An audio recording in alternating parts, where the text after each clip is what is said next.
So, because there's quite a few of us, I thought I'd just ask a sort of general question and go down the line, and then we can invite questions from the audience, so I'm sure you've all got things you would like to ask as well. So, I wanted to talk about when Blake 7 first was broadcast, and when it came out, and it became quite a big success, didn't it? Am I right? And it became talked about. I think Terry Wogan talked about it. Oh, did he? I think so. Clive James certainly wrote about it. He Not necessarily very positively, but I think he described the Liberator as a tasteless French chandelier or something like that. Sounds like him. But so So did we. So I'd be interested to hear what everyone's experience of being part of something that became a success, or that you came into that was already such a success and sort of a known thing and talked about. So Matt, what was... I mean, you obviously worked on a huge amount of TV shows and things, but not all of them perhaps quite as well-known and successful and acclaimed as Blake 7 was? Well, most of which I've forgotten.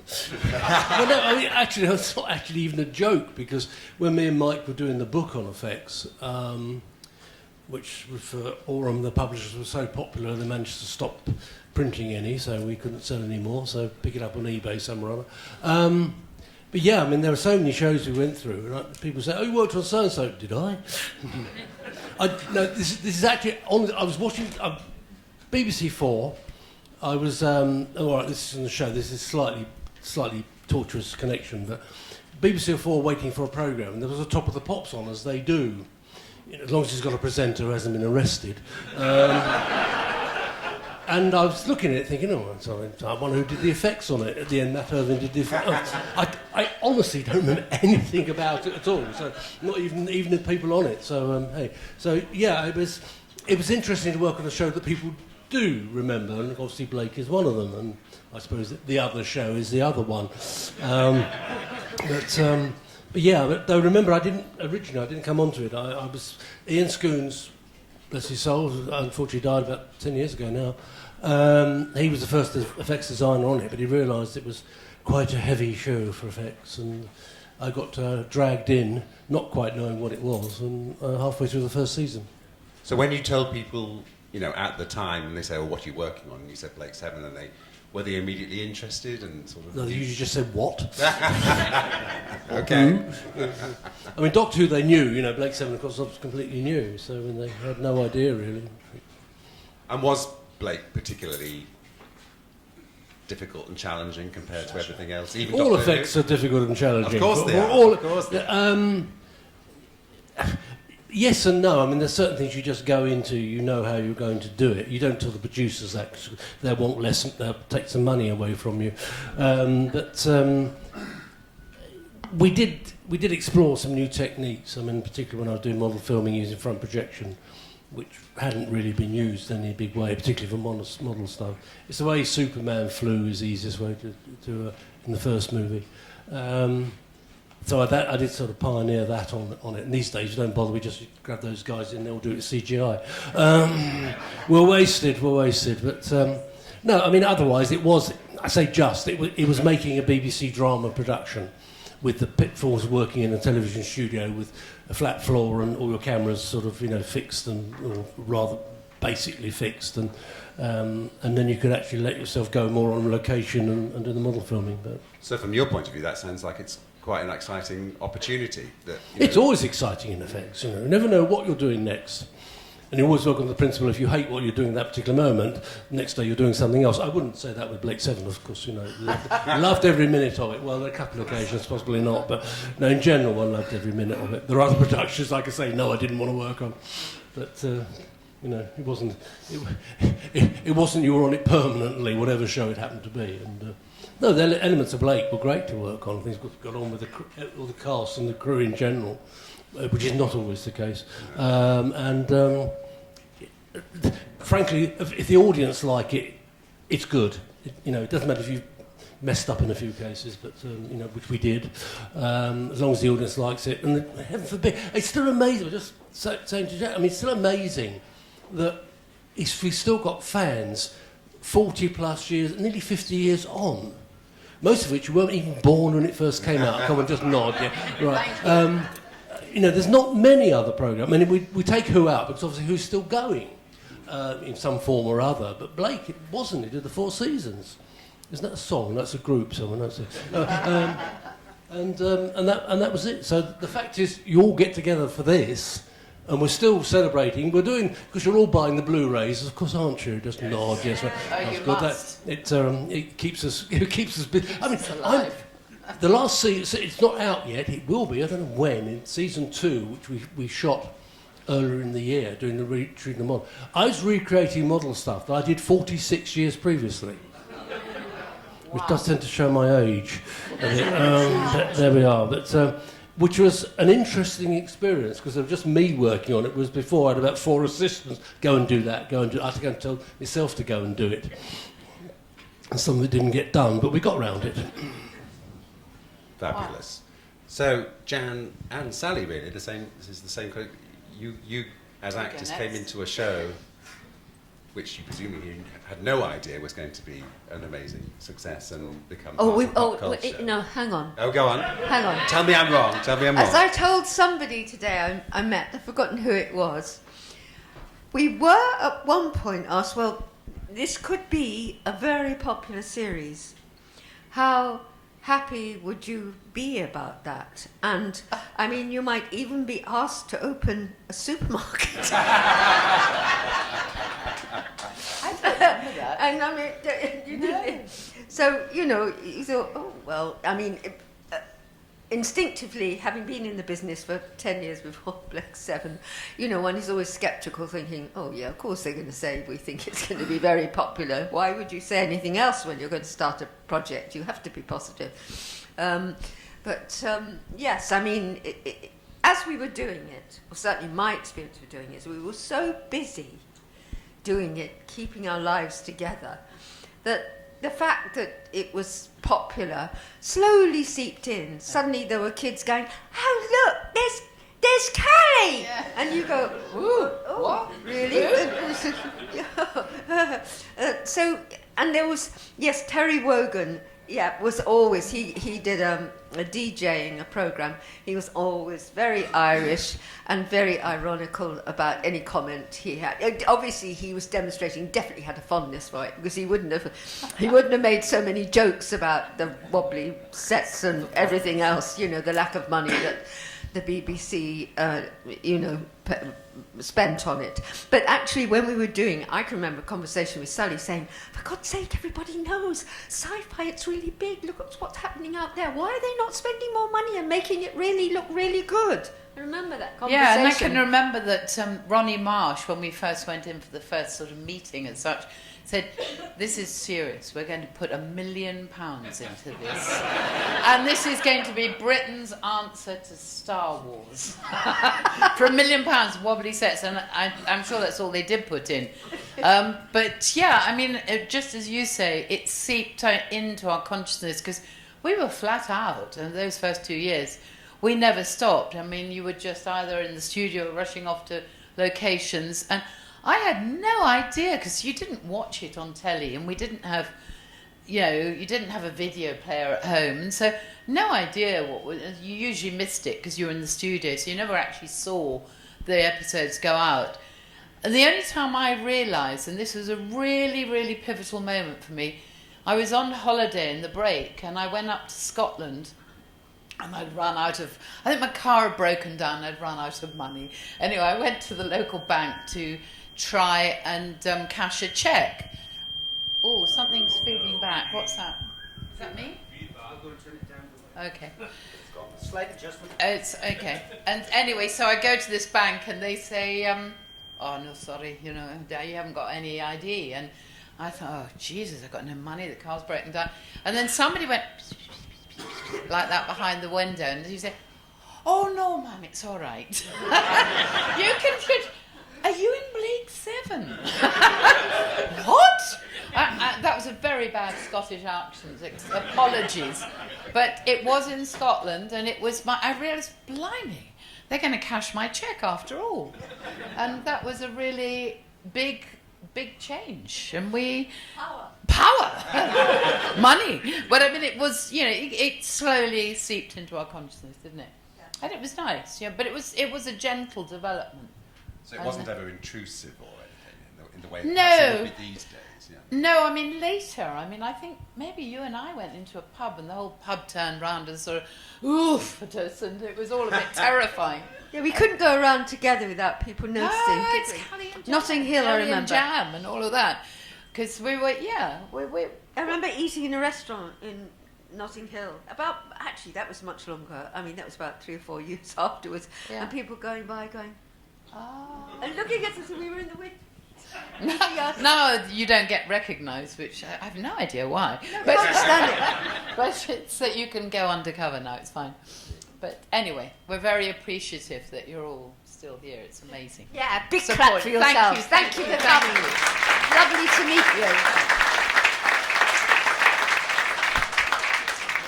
And so, Nick, this is interesting because you were actually in the real Star Wars, as you've just I been telling certainly me. was, yes. So when you came into Blake 7, which you would have done after Star Wars, you had a nice way of comparing the two, didn't you? So what was your experience? How did the two compare? They go, Sorry. Well, really, Well, actually, I'm lucky to be alive because I think they had it in for me when I did Blake 7. Because, as you know, I did Headhunter. And after I murdered the scientist, Muller, and that's the only time I've never been to court. But and they lured me down through the corridor. Do you remember that part? And blew me up. Well, it wasn't just a small explosion. Typical BBC. The whole lot came down on top of me. I've got bits of wood, Wasn't me. polystyrene and everything else. Yeah. And I thought, oh, well, here we go. Put the insurance in again. And anyway, I survived that. And then towards the end, we came up through the lift, came outside, and they were luring me across this iron bridge. And as they pulled the switch for the electrics, I go down, the pyrotechnics go off in the back, and what happens? Well, the next thing I realise, I've got a fire extinguisher going all over me because they've set me on fire. God, health and safety was a bit different those Health and safety, I don't think it existed, did it then? Oh, but it was a laugh doing Headhunter, but then I did Animals, and again they had it in for me again. They were experimenting with some new glue to fix some of the hair around my face, and the glue actually burnt into my face.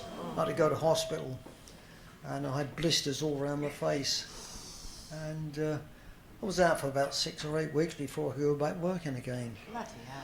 So, sorry? You're getting paid. I got paid, yeah. You're on a retainer. No, don't get paid, get paid. Paid. You got And paid. you've got Yeah. the insurance as well. Yeah, yeah. Double money. Double money? Yeah. What, with the BBC? You are joking. No, but all in all, really, doing Blake 7 was a thing because it is an iconic sci-fi now. I go to Australia quite often to do different stuff. I was over there just Christmas doing a Star Wars convention. But in Australia, Blake 7 is quite big.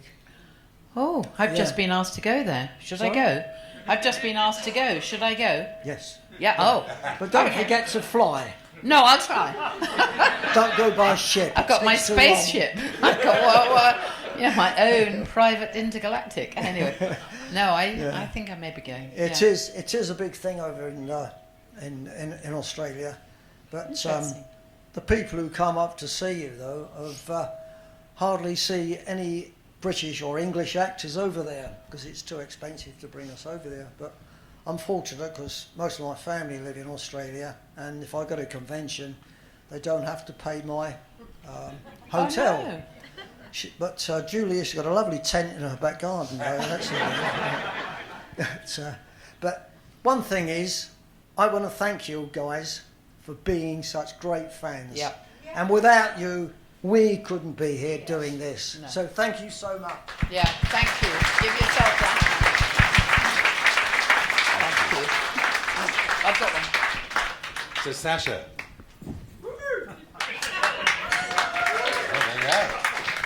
You're right at the other end of Blake 7 in the sense that you came in at the very end. At the dark end. And by which time Blake 7 was very much established as the series that it was and famous. You were quite young. Were you aware of how big a series it was and the impact it might have on you? Because I know it did. I never thought of it in terms of how big it was because I wasn't allowed to watch it.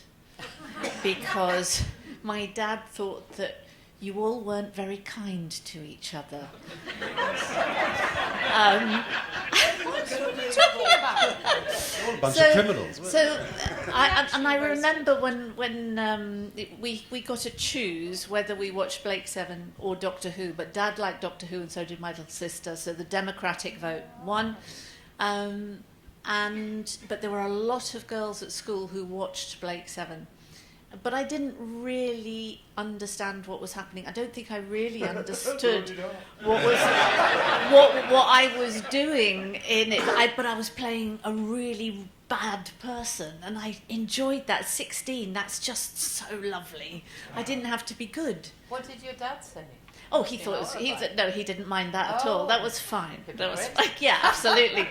But when I was there, when I watched, we were rehearsing and stuff, and Michael Keating kept being the butt of everybody's jokes in the words, in the script. And I thought, oh yes, they are mean to each other. They're really mean. Look how mean they're being to him. But I really enjoyed it, and I didn't understand the impact till afterwards, when it all went boom, and people would come up to me at school and say, I want you to die. You killed them. And it was my fault. I had no idea of that. I did know of everybody in Blake 7 because you were all impossibly glamorous. And it didn't feel that Doctor Who was glamorous in the same way, When you're 16, you're aware of these things. Did your dad realise that you were being directed that way? Oh no, he was fine about that. No, it was the idea that in Doctor Who he felt it was kind of. We're not talking about Doctor Who. No, I know. This is Blake 7. Yeah, absolutely. Yeah. Now the director directed you to be nasty. Yeah. Well, there But you it was go. in the script as That's well. what it's all about. The It was director in- directs you, somebody writes it, and then you get it off the ground. Nothing to do with us. No. But unfortunately, No, they were lovely. They were all lovely. but the audience doesn't always distinguish the difference between the actor and the character. do they? That's right. Yeah. Yeah, and that was a learning curve for me. Yeah. Right. It's the science fiction equivalent of Who Shot JR, really, isn't it? Sort of was, You and yeah. Mary Crosby probably Loathed. want to talk about. Yeah. Brian.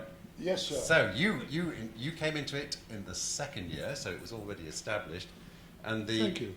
And of course, you were taking over someone else's role. Is that a No, I difficult wasn't decision? taking over the role. Okay, you were making it your own. I was playing Travis as asked. Yeah. He didn't present me, the producer, with Stephen Wraith's portrayal. So I just made it my own. You did. Yeah, I did as I was directed. I'm a good boy. I'm a good actor. Yeah, we don't cause problems. We haven't got enough time at the BBC. Take one, moving on. Yeah. And what was your experience of the success of the show and your part in it at the time? Well, I'd like to take Matt to task.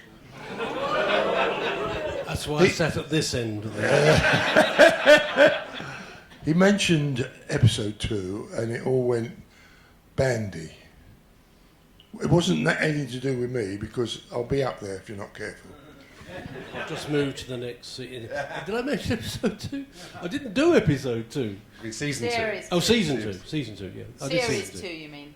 Well, Yeah, season 2, series whatever 2. it is. Yeah. Comes after one. the When, se- when one's finished, One is a Next- series. Was it the other's one an before episode. 3? That's the difference. I'm sorry, I'm only working class. I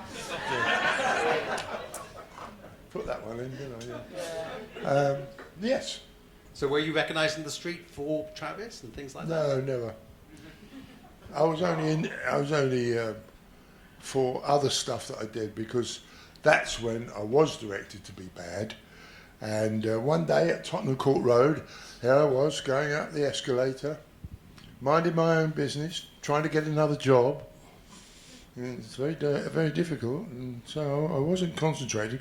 And then this little geezer came up and he went, "You're that bloke who plays all those hard geezers on the telly, aren't you?"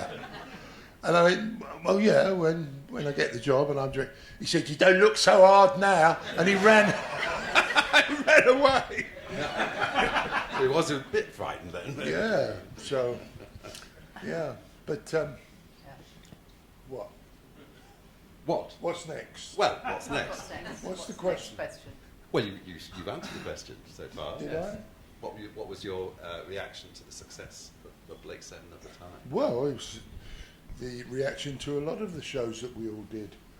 Really, it didn't stand out. It was different. I mean, it was great to have a muck about playing somebody in space, which didn't really, Bethnal Green and shooters and stuff like that, and double-breasted suits, but putting a space suit on, oh, yes, it was a lot of fun. It was like fancy dress. It was like panto. Yeah. Oh, no, it wasn't. Oh, no. Oh, yes, it was. Sorry, somebody had to say That was a bit quick there, Matt. Lovely. Yeah, no, I didn't. Did the eye patch bother you in the costume? Was it a bit annoying? No, because Okay. again, like Nick, I was getting paid to put an eye patch on. Did the bandages, when you came in all bandaged up, yes. did that bother you? Because that was a bit weird. No, but there was a little story to that one.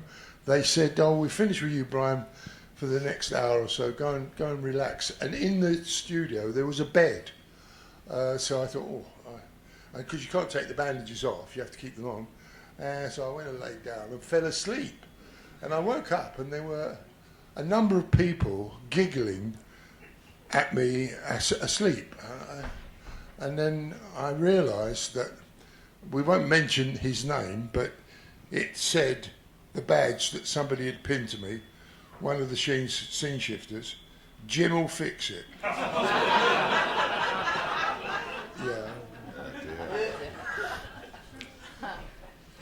Right, shall we see if anyone wants to ask a question in the audience? Oh, there's At a the few. pillar. Go on. In the 70s and the 80s, there was no swearing on TV. But if the series was going to be reimagined, there'd have to be some swearing, presumably. So what do you think and this is for the cast, really, what do you think your character's favourite swear word? That means they have to say it. Oh, for What's- fuck's sake. Which one, for fuck's sake? I mean, whatever. Do you know that Oh, look at you. there was a thing called the Lord Chamberlain? Yeah. Yeah. Yes. And Mary Whitehouse. that was done away, gone. So we had hair, blah, blah, blah, all that sort of stuff. And I noticed that just before that, John Osborne had written A Look Back in Anger. Now, who was it? Who played? What was the character's name? Jimmy Porter. Jimmy Porter. Now, Jimmy Porter was a market boy, and they would swear, wouldn't they? They say, "Oh, it's effing cold this morning, isn't it, buddy?" And effing get that ironing done, otherwise, I'm not taking you out tonight. But there was no swearing whatsoever because of the Lord Chamberlain. It's a brilliant film. I saw it again recently, with Claire Bloom and you know, famous guy. The one, the Welsh man, you know. Thank you, Richard Burton, and yeah, it was absolutely fabulous. It really stands out. But no swearing, as you say. But no swearing, yeah. But what would you swear at? What would you say, Jan? No, I was just remembering, I was brought up in a working class part of South London, and we used to go down to Brixton Market, and, you know, we were on the streets. Frankly, I don't remember swearing. I don't think people were swearing as much. I just remember the day I defended my brother, my younger brother. I must have been about, I don't know, 10, 11, and he was 2 years younger than me, about 8, and he came up with this word. He kept saying. My mother went absolutely berserk. Fuck. I said, and I defended him. I said, no, Mum, he made it up.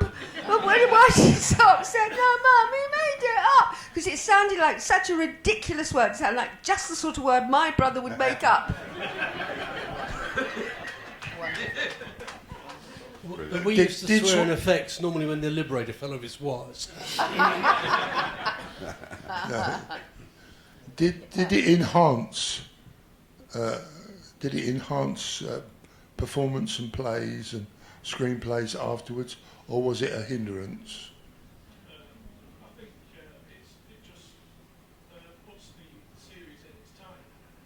You know, Could you speak up in your microphone? Puts the series at the time. Puts it in its time. Puts the I series. mean, there was no swearing, but it just puts the series in its place in time, because there was no swearing on TV at all.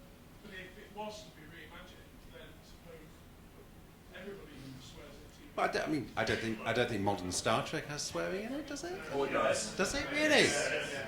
Bloody hell. Well, there you go. Right. You only watch documentaries. It's very selective and it works when it happens. So it's Okay. just pinged in. Okay. Okay, another Yeah. question. Well, since you're there, go on. Yes. It started off very much as Terry Nation's baby, and then as it moved on, it became more Chris Boucher in control, and it was very much a boys' club, with the exception of Tanith Lee, who wrote Sarcophagus for You and then Sand for Jackie in the final season. What was it like to actually have a woman in the script writing giving you things, and had you had that sooner, might you have stayed possibly? Well, I didn't get it, obviously. That's why I left. But yes, it would have made a massive difference. And I mean, the only thing I can say is Terry Nation said to me years later, if only I'd known you as a person, I'd have been able to write for you. Because he said, I have to be honest, I think I'm a better writer for men than I am for women. And I just sort of always just make women sex objects. To some extent. I mean, he didn't do that to us completely, but there was that element. Don't mention sex, please. Oh, sorry, it hurts his head. But no, I mean, it was so frustrating getting, you do it, boys. Oh, there's a force storm coming. Oh, Blake, help. Well, that wasn't my perspective on it was different. I wasn't as acutely aware as obviously Sally was.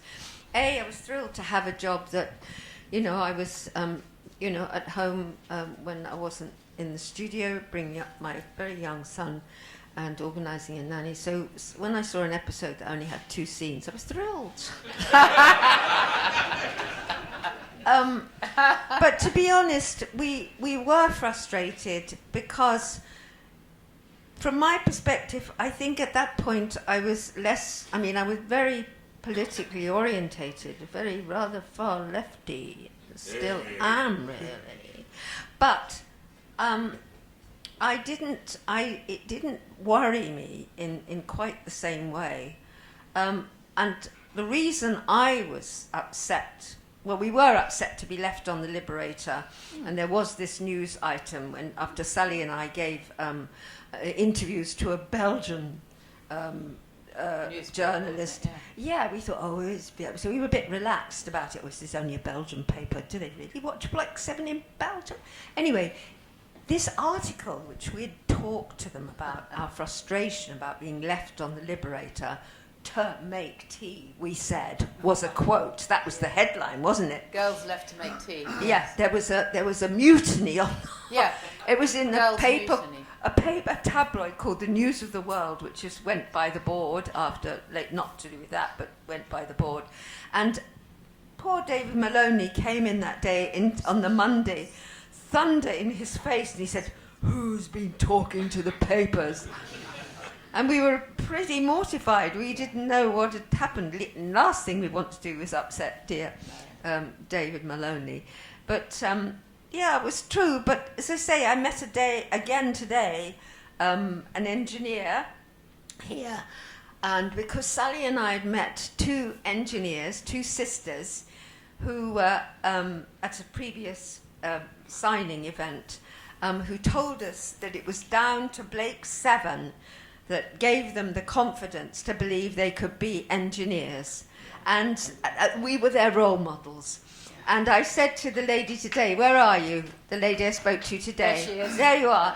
Who also said that we were role models and she became an engineer. So it obviously wasn't completely biased. It's not like we were so undermined. Obviously we were being allowed or pushing some boundaries for women. Yeah. To put a spin on that, just to interrupt, to put a brief spin on that, I've always been desperate to work because I need the money. I've got a number of children and wives and the full catastrophe, you know. But I think it all came a bit late, the Rocky Horror Show, because I would have been prepared for Travis to have the sex change. I don't know what we would have called him. We could open that to suggestions. It's a good idea, though, isn't it? Perhaps that's what happened to him when he went down the well. He comes out another side. As she. Well. Well. Another question, anyone? Lady in the middle. This is more for Brian. The previous Travis always told the story about getting his costume from an adult establishment specialised in leather outfit. Oh, yeah. Were you so lucky, or did they just find you something and put you in it? They just found something. You don't have a choice as an actor. They might ask you, but you don't say, "Oh, I want leather." You don't. Whatever. If they. But it was leather. What? It was leather, wasn't it? Your outfit. Stevens was leather. Oh, yours was He plastic. had a different one. I was a plastic Travis. A plastic Travis. But Stephen was taken shopping down the King's Road. Was he? To this shop. To a That's leather right, shop. isn't it? The leather. Yeah, Ooh. the leather shop. And I had leather like your outfit there. Very cool. Leather doesn't make the performance better. I think some No, people it- would disagree. No, it just splits when you're thrown around by goths. Mine split in the valley of the goths. So and I spent the whole episode trying to hide the splits. Anyway. Well, there you are. There you go. No exciting answers to that one. Anyone else? Yes, right at the back there. Hello, Brian. Hello. You know that you've been at Trade Atlanta with Colin Baker, who was in the late 1760s Extra World after you left. There's a villain called Baben. Baben. Sixth Doctor. What? You were at Lambda with Colin Baker? I was. Yes. He was junior to me. I was in the same class as Brian Cox, Martin Shaw, yes, Anna Corder Marshall, and many others. But Colin was down there. But he was coming up. He had an affair with Anna Corder Marshall. Not a lot of people know that. Wow. They Do do now, yeah, exactly. Nothing like spilling Inside the story. beans. Yes, but back to Colin, Brian. Yes? You've done a number of conventions with him, and I couldn't get to this one 3 years ago in Bedford. And when you were there with Colin Baker and Sophie Alden, Terry Malloy, I think, Yeah, that's when I fell down the stairs. And Sophie Aldridge. Yeah. Colin was playing the part of the doctor, auditioning you and David and Sophie for companions, and there was a scene in the script where you got rather annoyed with the doctor, saying, "I don't want this bloody job. I'm walking." Yeah. Off.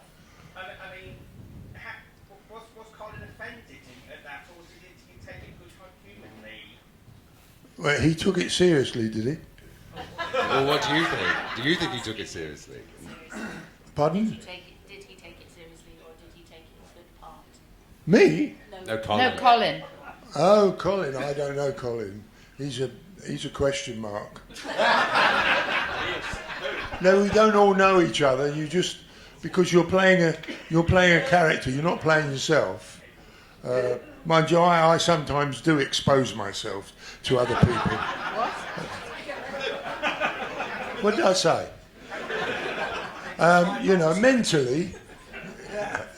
Mentally, honestly, you are naughty. You are naughty. No, you sometimes turn up. Sorry, Nick.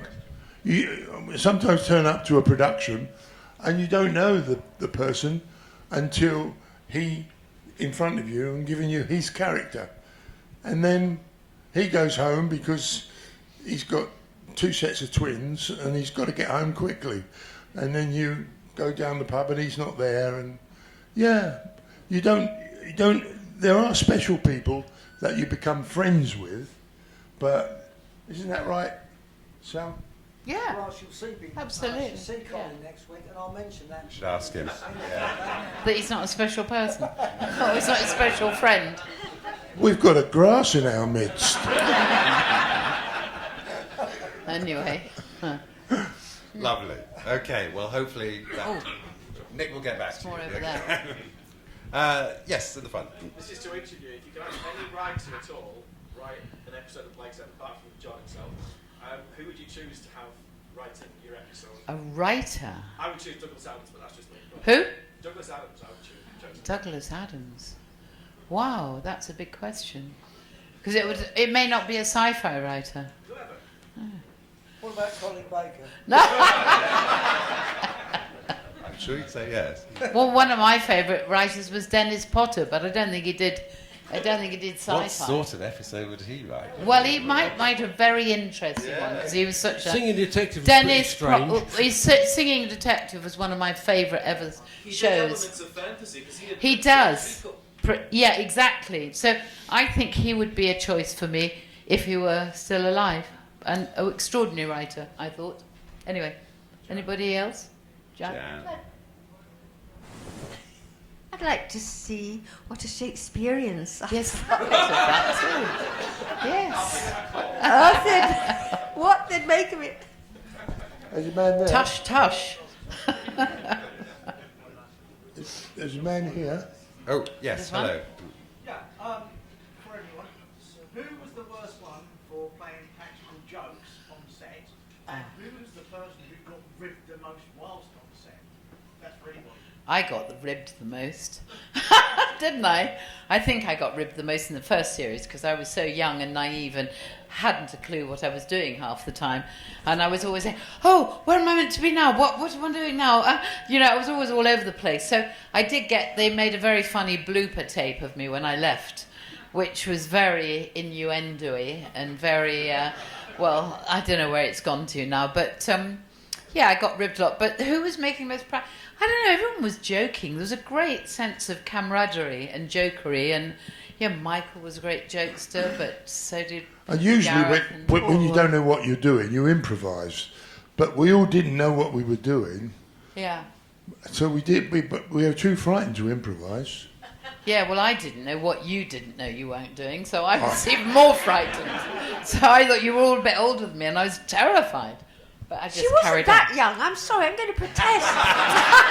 She talks as though she was 17. No, I was 24. I was more than that. I was 26. She was 26 and she was very young. Yeah, but I hadn't done much telly, and I all thought you were so experienced. You'd done 10 years of telly and been at RADA, and I hadn't done any of that. So that's a bit intimidating. I was very inconfident. She was very confident, and She was was very sure confident. of herself. I was very. Not incontinent. This is exactly what my dad was warning me about. I would imagine Paul was quite Well, he was a bit scary for me, but he was always joking, but in a sort of way that you do it. Paul was quite naughty, and I didn't. That was one of the reasons I didn't really warm to Paul as much as I would have liked to, because you warm to him, and then he's those people that use people's things they can't do anything about as a butt for a joke, like a physical thing they might use. You know, you can't help the size of your teeth, but Paul was naughty in that way, and that was my one reservation about it. I had one thing to say to him: Paul, wherever you are, you were a bit mean to people, but he did mellow as he got older, which was nice. He was very nice towards the end. Yeah, I think he improved with age. But he did tell me I'd become a much better actress when I knew... when he said to me, when you learn, darling, how to work in a 5-camera studio, you'll be quite good eventually. I said, show me what to do. I didn't know. I always thought that Paul's performance was extraordinarily funny. Because caricatured. He talked like he had a cork up his arse. Yeah. Probably did. No, Blake, can we go down now? I know what you mean about it being intimidating, because when I first started doing the audio recording, and I recorded with Paul on his own because of his mobility issues, and I was quite scared of him. And then I actually remember the very last recording session, which was like a week before he passed away, I must have said something. He said, when you first started, you were very polite, and now you're just rude to me. And I said, yes, I know you now. That's exactly. That's what happens with the familiarity. But I didn't get anything on Blake 7, but there's a few other shows I've done. On Star Wars, I was talking to Mark Hamill, and he started smiling.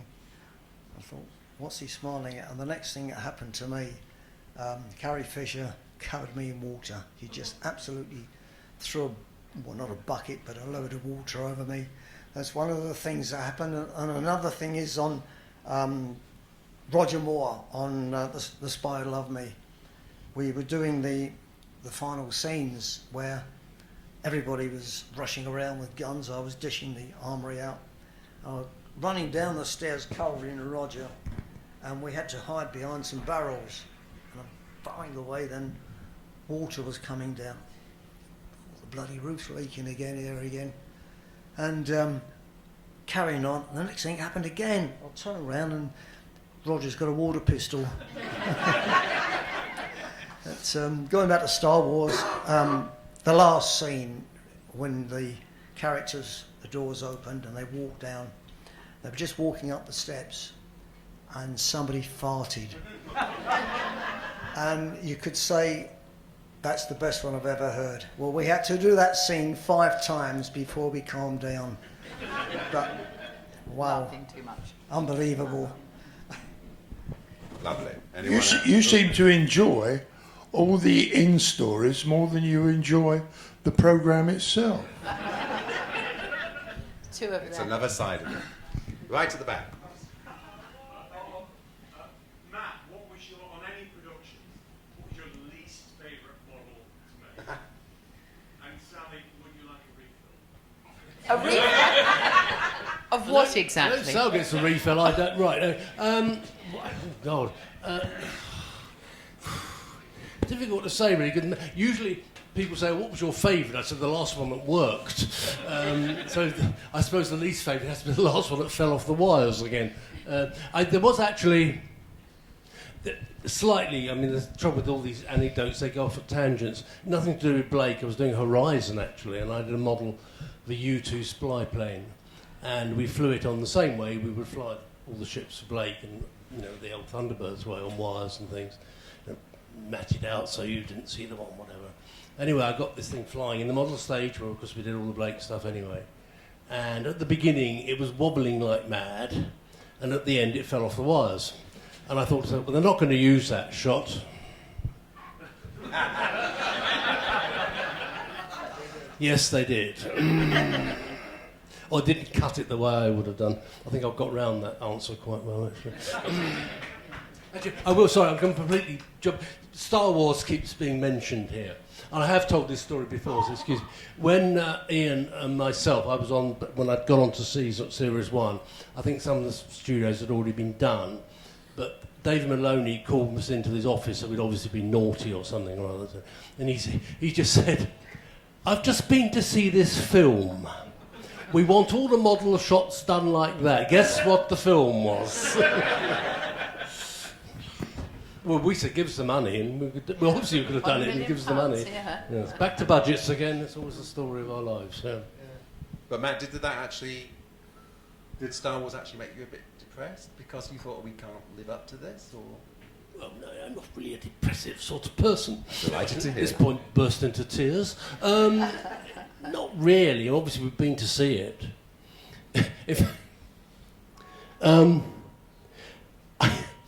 At that point, I used to get preview tickets for I was doing reviews for various magazines and things. And my first wife, Angela, was pregnant with my daughter Amy, who is been in all the movies. You've seen Gravity, she's a dead astronaut, by the way, floating. She was sort of heavily pregnant, I believe the term is, and I said to whoever I'd taken along, a colleague or someone to see it, because when you know in Star Wars starts, there's an enormous crash from the London Symphony Orchestra. I said, it's a good job Angela's not here, she'd have had the baby on the spot. Lovely, another question, right over in the corner. Oh. Favourite memory of Jacqueline Pearce? Oh. Favourite memory of Jacqueline Pearce? On stage or at convention? Wow. Well, I was remembering last night, actually, going to a convention in Chicago with her. And I didn't know her that well because I never did scenes with her. And we managed somehow to get into first class. I don't know how we did. And we were suddenly given these quarter bottles of champagne. And this was a 8, 9, 10-hour trip to Chicago. And they kept coming and coming and coming. And we got slaughtered. And she was just hilarious. She really told me the story of her life, both funny stuff and vulnerable stuff. And I was completely... we became very good friends after that. So to me, it was... going to a convention, and I got to know her then. Anyway, so that's just a little one. What about you, Jan? You knew her well. Yes, but I don't have a favourite one. It would be anecdotal. No. But I do remember my first time I remember the first time I saw her, and then the first time I really physically met her, which was when I was 21, 22. The first time I saw her, I must have been about 17, 18, because a friend of mine, I was part of the National Youth Theatre at this point, and I met a friend there called Judith Smith, who was at RADA, had gone to RADA, and was in the same group with Anthony Hopkins and Jacqueline Pearce. And she used to talk a lot about Anthony Hopkins and Jacqueline Pearce. It seemed to be the people that she was most interested in. I just remember that. I can't remember what she said about them, but I remember that. And I remember going to meet her one day outside RADA, and she said, there's Jacqueline Pearce. And I saw this girl with very long, glossy black hair walking up the steps of RADA. That was my first time I saw her. And then, after that, when I was 21, my dad died.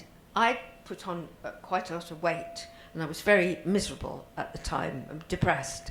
And I went to what we used to call a health farm, not a spa, it was a health farm, where people went and they dieted, and it's usually because they had arthritis or something to clean the system.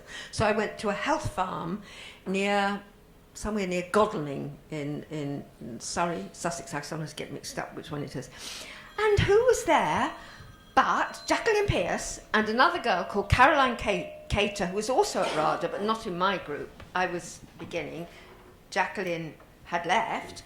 And the three of us became pally, and we'd sit in a room and sip the grape juice and discuss how awful it was, except that I can vividly remember Jacqueline saying, well, I'm doing it tomorrow. I'm going to get a bus. I'm going to go into town. I'm going to a tea shop and I'm going to have a cream tea, which is what she did.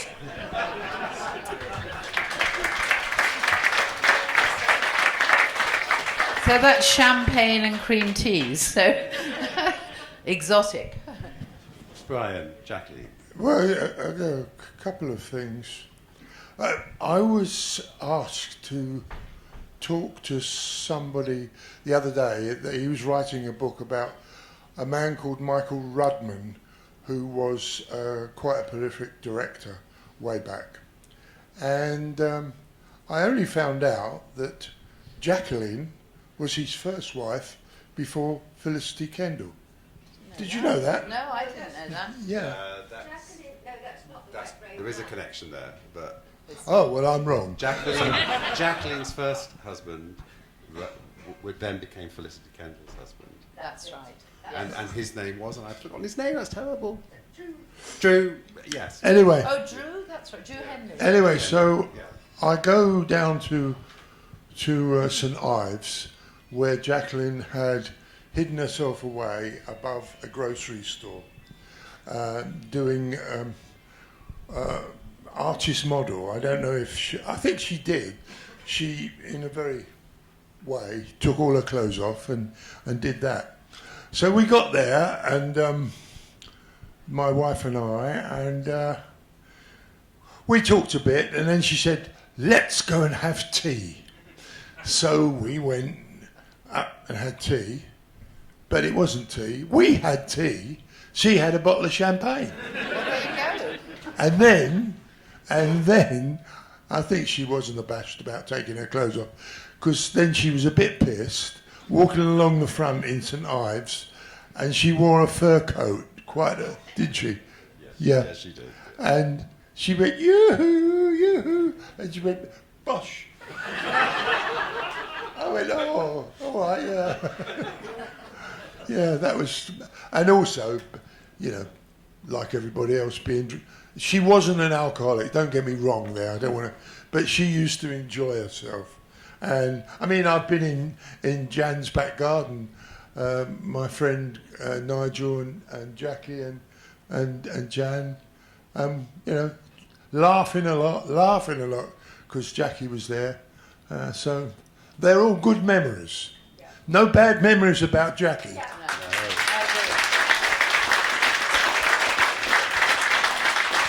Actually, I've got a St Ives related story. When I used to go and visit Jacqueline in St Ives a few times, and as Brian said, she lived above this grocer's shop in this the old part of the old Tyneside, which was quite the sort of tourist place. And then in the middle of the summer, St Ives gets packed, and I'd stayed in a B&B that night, and she said, "Oh, come back in the morning and we'll do whatever we're going to do." So I was working my way through all these tourists in the street, and Jacqueline was leaning out of her sort of second story window, saw me and said, "Hello, darling, want to come up for a good time?" And everyone turned to look at me. Oh my God. Oh, wow. It's so funny. There you go. This is to everybody, irrespective of sex. If you could play anybody in Blake 7, any part apart from your own that you've played, what would it be? Sutherland.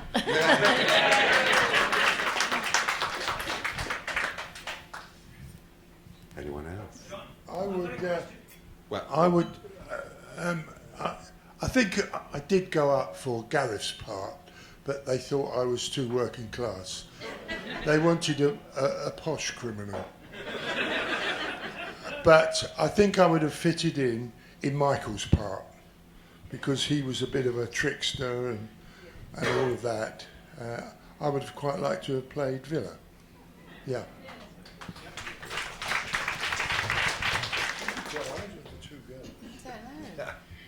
Maybe Callie. Maybe I'd like to You be could have Callie. swapped. We could have swapped around. We were Jelly and Jam.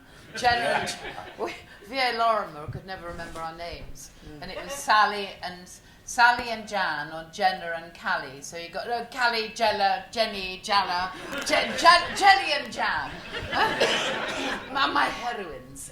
So we were interchangeable in his brain somewhere. I would have liked to have tried some telepathy. I think that's an interesting aspect.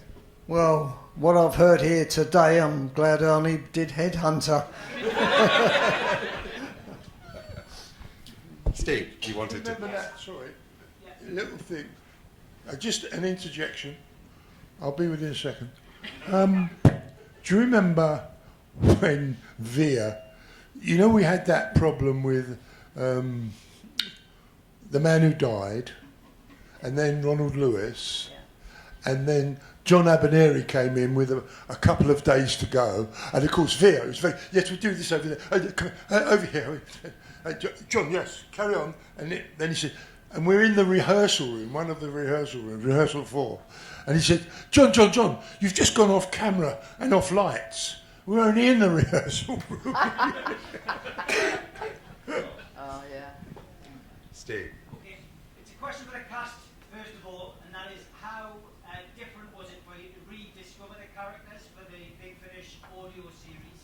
And for Matt, how different was it to be working with Chris and the guys on the Blu-ray? Oh. Well, I have to say I love doing the Big Finish because it was so many years later and I was a different person with different experience, and I felt it was a chance to recreate Jenna in a way that I'd always wanted to. I mean, I'd like to continue too, actually, but I felt, there was a strength I could give her, and there was a independence, and I knew what I was doing, and I felt as though, wow, thank God I've got this second chance because I'm thoroughly enjoying it. And I honestly wasn't really enjoying it half the time at the beginning, but yeah, I may be much older, but that maturity does help. And hopefully there's more material in the script for you to work with. Well, yes, there was more material, and I knew what to do with it much more. So yeah, it's been absolutely joyful to do them, and to still be with a lot of the cast. Do you want this? Mwah. It is, well, I hope it still is, a great experience in the future for me, working with the Big Finish, because I like to work and make money. Hint. No, but what I enjoyed about it was doing radio and audio, because as you've all noticed, we all had costumes and you could look at that, and then we were in rockets and moving about. But on radio, you have to create all that. And you can be in your pyjamas. Yeah. You don't have to wear an outfit and look good. So that was, I enjoyed. That was the experience of radio, making it work, making it interesting, because you don't have sets, costumes, cameras, nothing. It's just you. Or effects. Or they're better on radio. No, on radio we do the effects. And Sasha, you came back to audio to a character presumably you never thought you'd ever play again. Yeah. So it was kind of I came back twice. So the Mechanical Planet, that was different, but right, yeah. With the Big Finish, there were 3 episodes about why Arlen ended up as she ended up, and it was such a joy because it was lots of words and lots of scenes with lots of you. So I got a chance to get to know people who I'd never met because we never worked together, and I never saw you because you were working They kept us apart. It's really hard, isn't it? Yeah. I know. But then also with Stephen, who also I think phoned in at that time. So I got a chance to live 3 different stories and really enjoy being Arlen. So I loved that, and I've always loved audio. I've always loved radio. I think it's a lovely element. And it's fun. It's really good fun. Jan, did you want to say anything about Big Finish audio? Recreating the part? Well, we worked with one of the most wonderful producers. Oh, shut. I have to say, John, you are the best. he's just so great because he has the overview on an episode, and I think generally often directors don't seem to have an overview on the whole, television directors particularly, it seems to me. And John always had that, and he also had that gift of being able to give you as an actor confidence that he trusted you, as well as giving you notes. So it was always such a pleasure to work with John.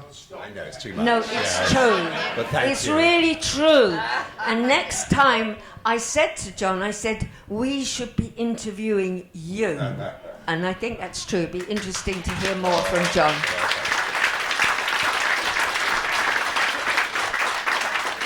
How much did you pay us to say Yes, I'll pay for it later. The last one I did was very interesting. It was just before Stephen died, and Jan, you remember, he played my clone. I don't know if any of you have listened to it, and that was awfully good fun because he could have a little tilt at me, and I could have a little tilt at him, and so it was our last bit of work together. And we've got to finish fairly soon, but Matt, the other part of the question was about the visual effects. I'd hoped you'd forgotten, actually. Oh, sorry. Well, actually, I look at the lovely colleagues over there and they frighten the life out of me. It's different. We could never have predicted it 46 whatever years ago that we'd be redoing. We didn't even know what DVDs were at that point. You know, now redoing them all as Blu-rays, upgrading the television part of it and using the film because that's already HD we can, but then reshooting a lot of the model stuff using where we've got the original models, we've reused them, and there'll be a surprise probably, I won't say what it is, for season 3 when we do it, the models that have been remade, I mean the ones that we haven't got anymore.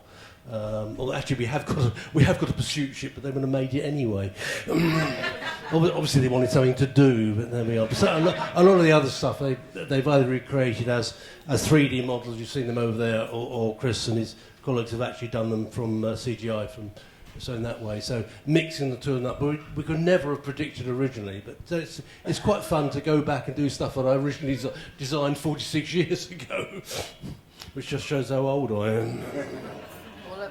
Thank you. So, shall we? Yes, I've been told we need to wrap it up, I'm afraid. So, thank you. There's just one over there. Well, are we allowed? Yes, Steve says we're allowed. The courage awaits, but one question will be taken. Go for it. Did anybody enjoy the fight scenes and what inspired them? Did anyone enjoy the fight scenes and What? what inspired them? Oh. I loved the fight scenes. I was just inspired by being allowed to do one. Because normally it was a sort of double or, somebody else doing them. But when I actually got a chance to do them, I loved them. Yeah, they were great. I just wish I'd done a few more. What about you, Jan? They were in the script. Yeah. They were in the script. That was the inspiration. It was fine. Like your fight scenes? Fine. No, because I look absolutely stupid. Oh. In the one trial, when they started blowing the place up, and I went, ooh, and I dived out, and it looked so, God, I was so ashamed. I didn't go out for a month.